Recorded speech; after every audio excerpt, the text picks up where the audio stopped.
اعوذ باللہ من الشیطان الرجیم بسم اللہ الرحمن الرحیم یا ایھا الرسول بلغ ما انزل الیک من ربک وان لم تفعل فما بلغت رسالتہ واللہ یعصمک من الناس ان اللہ لا یہدی القوم الکافرین۔ پہلے آیات اور رکوع کے اندر اللہ تعالیٰ نے یہودیوں کی چالیں، انہوں نے مسلمانوں کے خلاف جو چال چلی، وہ چالوں کے بارے میں بھی اللہ تعالیٰ نے بیان کیا، اور انہوں نے اپنی ہی کتابوں کے اندر جو تخریب کاری کی اور ان کے حلیے کو بگاڑا، اور یہاں پر اللہ تعالیٰ نے ان کو اپنے کتابوں پر عمل کرنے کے لیے حکم دیا۔ اب یہاں پر نبی علیہ الصلوۃ والسلام کو اللہ تعالیٰ حکم دے رہے کہ آپ کو جو ہدایت دی گئی ہے یہ ہدایت آپ پہنچا دیں۔ جب بندہ کسی کو بات سمجھاتا ہے تو پہلا خوف بندے کو یہ ہوتا ہے کہ جب میں بات کروں گا یہ اس کو مانے گا یا نہیں مانے گا۔ اکثر ہم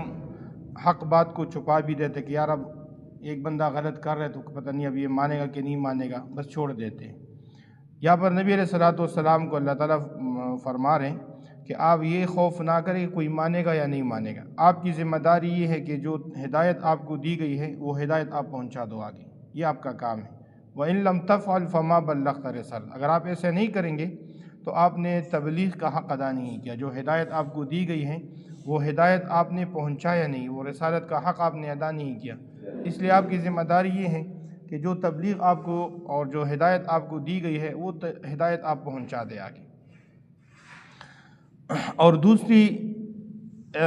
خوف اور ڈر بندے کو دل میں یہ ہوتا ہے کہ جب بندہ آگے کسی کو بات کرتا ہے اور سمجھاتا ہے، ہو سکتا ہے کہ وہ مجھے تکلیف دے، نقصان دے، تو یہاں پر اللہ تعالیٰ نے نبی علیہ الصلوۃ والسلام کی وہ ذمہ داری بھی، واللہ یعصمک من الناس، لوگوں کی سے حفاظت، یہ اللہ تعالیٰ کی ذمہ داری ہے، آپ اس کی پرواہ اور فکر نہ کریں۔ نبی علیہ الصلوۃ والسلام کے لیے پہلے صحابہ کرام پہرا دیتے تھے، جب یہ آیت نازل ہو گئی تو اللہ تعالیٰ نبی علیہ الصلوۃ والسلام نے ان پہرے داروں کو رخصت کر دیا۔ واللہ یعصمک من الناس، اللہ نے میری حفاظت کی ذمہ داری لے لی ہے، اب آپ لوگوں کو میری پہرے داری کی ضرورت بھی نہیں ہے۔ تو اللہ تعالیٰ نے جس طرح نبی علیہ الصلوۃ والسلام کی زندگی میں حفاظت کا وعدہ لیا ہے کہ میں آپ کی حفاظت کروں گا، اسی طرح نبی علیہ الصلوۃ والسلام کا دنیا سے رخصت ہونے کے بعد بھی اللہ تعالیٰ نے حفاظت کا وعدہ لیا ہے، اور یہ ہوا بھی ہے۔ سلطان نور الدین زنگی رحمۃ اللہ علیہ 517 ہجری میں ان کو خواب آیا، نبی علیہ الصلوۃ والسلام نے خواب میں بتایا کہ ایک دو سرخ رنگ کے کتے ہیں نیلے آنکھوں والے، ان سے میری حفاظت کر لو۔ تو نبی سلطان نور الدین زنگی رحمۃ اللہ علیہ یہ مدینہ منورہ آ گئے، اور باقاعدہ جو بندے تھے دو، ان کی شکل بھی نبی علیہ الصلوۃ والسلام نے دیکھا کہ یہ شکل والے بندے۔ تو سلطان نور الدین زنگی رحمۃ اللہ مدینہ منورہ آئے اور وہاں کے تمام لوگوں کو جمع کر دیا۔ جب تمام لوگوں کو دیکھا تو سلطان نور الدین زنگی کو جو چہرے دکھائے تھے وہ چہرے ان کے اندر موجود نہیں، تو ان کے گورنر کو کہا کہ بھائی کوئی ایسے لوگ بھی ہیں جو آئے نہیں۔ انہوں نے کہا کہ بھائی یہاں ایک دو بندے جو بڑے بزرگ ہیں اور وہ کسی کی دعوت میں شریک نہ کسی کے پاس آتے جاتے ہیں، ادھر آتے ہیں نماز پڑھنے کے لیے، مدینہ منورہ مسجد نبوی کے اندر آتے ہیں اور یہاں پر بیٹھتے ہیں، تلاوت کرتے ہیں اور نماز پڑھتے ہیں، لیکن وہ اس طرح کے محفلوں میں شریک نہیں ہوتے، وہ بڑے اللہ والے ہیں۔ تو نور الدین زنگی رحمۃ اللہ نے فرمایا ان دونوں کو لے کر آؤ، تو وہ پھر بھی نہیں آئے۔ نور الدین زنگی رحمۃ اللہ علیہ خود ان کے پاس گئے، جب گئے انہوں نے مصلی بچھائے ہوئے تھے اور سب کچھ، جب نور الدین زنگی رحمۃ اللہ علیہ نے ان چہروں کو دیکھا تو پہچان لیا کہ یہ تو وہی لوگ ہیں جو نبی علیہ السلام نے خواب میں دکھائے تھے۔ انہوں نے جہاں پر مصلی بچھائے تھے ان مصلوں کو اٹھایا گیا، ان کی نیچے دروازہ تھا اور ایک بہت بڑا سرنگ تھا کہ جو جنت البقیع کی طرف سے نبی علیہ الصلوۃ والسلام کی قبر مبارک کی طرف انہوں نے کھودا تھا، اور بس قریب تھے کہ نبی علیہ الصلوۃ والسلام کے جسم مبارک کو وہاں سے نکال لیتے، لیکن چونکہ وہاں پر ابھی تک قبر مبارک تک پہنچے نہیں تھے، لیکن انہوں نے اپنی کوشش کی تھی۔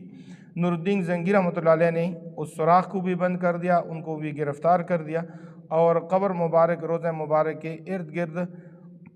فولاد کی دیوار کو کھڑا کر دیا نیچے جا کر، اور جالی بنائی تاکہ آئندہ کوئی اس طرح کی حرکت نہ کرے۔ تو نبی علیہ الصلوۃ والسلام کی جس طرح دنیا میں حفاظت تھی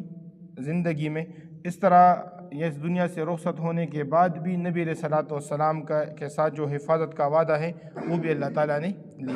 نبی علیہ الصلوۃ والسلام کی ذات کا بھی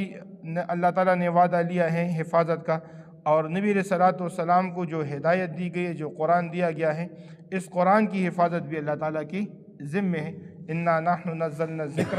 وانا لہ لحافظون، ہم نے اس قرآن کو نازل کیا ہے اور ہم ہی اس قرآن کے کیا ہیں، اور بہت سارے لوگوں نے اس قرآن کے اندر تحریف کاری بھی کی ہے۔ ایک یہودی جو باقاعدہ ہارون رشید کے محفل میں آ کر یہودیت کا دعویٰ کرتا تھا اور مناظر کرتا تھا، ایک دن ایسا ہوا کہ وہ خود مسلمان ہو گیا۔ تو ہارون رشید رحمۃ اللہ علیہ نے پوچھا کہ بھائی آپ کیوں مسلمان ہو گئے، کوئی وجہ تو ہو؟ اس نے وجہ یہ بتائی کہ بھائی میں نے تحقیق کر دی تورات پر بھی، انجیل پر بھی، یہ ساری کتابوں پر۔ تورات لکھی اپنی طرف سے بڑے اچھے انداز میں، لیکن ایک حکم کو دوسری طرف کر دیا، دوسرے حکم کو تیسری طرف، ان میں رد و بدل کر دی، اور وہ لے جا کر ان کے جو علماء تھے ان کو دے دیا، جو ماننے والے تھے ان نے رکھا اور مجھے انعامات بھی دے دی۔ انجیل کو لکھا بڑے اچھے طریقے سے اور بڑے اچھی سیاہی سے لکھا، اور اس میں لیکن رد و بدل کر دیا، ان کو دے دیا، انہوں نے رکھ لیا، کچھ بھی نہیں کہا۔ میں نے قرآن بھی لکھا اور قرآن میں بھی رد و بدل کر دیا، ایک آیت ایک جگہ لکھا، دوسری جگہ لکھا، اس میں اپنی طرف سے بھی کچھ لکھا۔ میں لے کر گیا اور اسی طرح مسلمانوں کے جو عالم تھا اس کو دے دیا کہ بھائی یہ میں نے لکھا ہے۔ انہوں نے جب قرآن کو دیکھا اور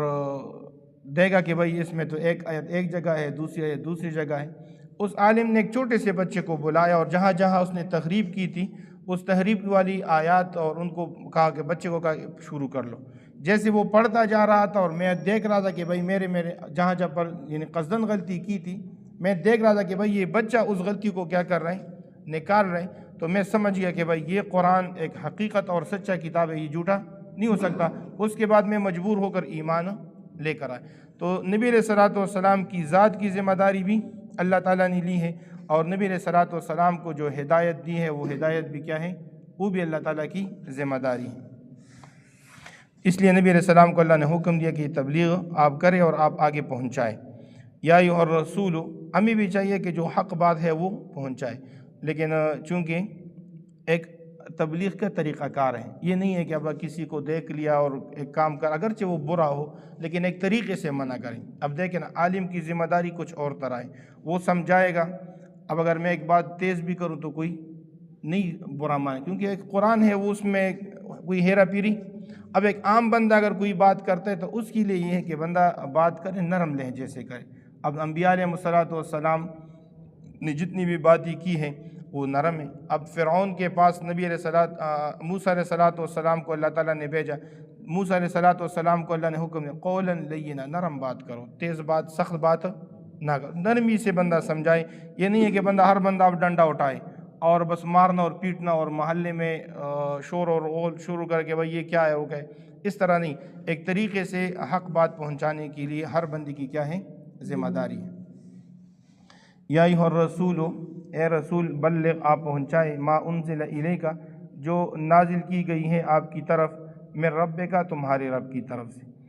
وَإِن لَمْ تَفْعَلْ، اور اگر آپ ایسا نہیں کریں گے، فَمَا بَلَّغْتَ رِسَالَتَهُ، تو آپ نے اس رسالت کو پورا نہیں کیا، پہنچایا۔ وَاللَّهُ يَعْصِمُكَ مِنَ النَّاسِ، اور اللہ تعالیٰ محفوظ رکھے گا، بچائے گا آپ کو لوگوں سے۔ إِنَّ اللَّهَ لَا يَهْدِي الْقَوْمَ الْكَافِرِينَ، یقیناً ہدایت نہیں کرتا اللہ تعالیٰ کافر قوم کو۔ اس لیے اگر یہ کافر لوگ اگر آپ کی بات نہ مانیں تو آپ اس پر افسوس بھی نہ کریں۔ آمین، الحمدللہ، والعاقبۃ للمتقین، والصلاۃ والسلام علی اشرف الانبیاء۔ ربنا آتنا فی الدنیا حسنہ وفی الآخرۃ حسنہ وقنا عذاب النار برحمتک۔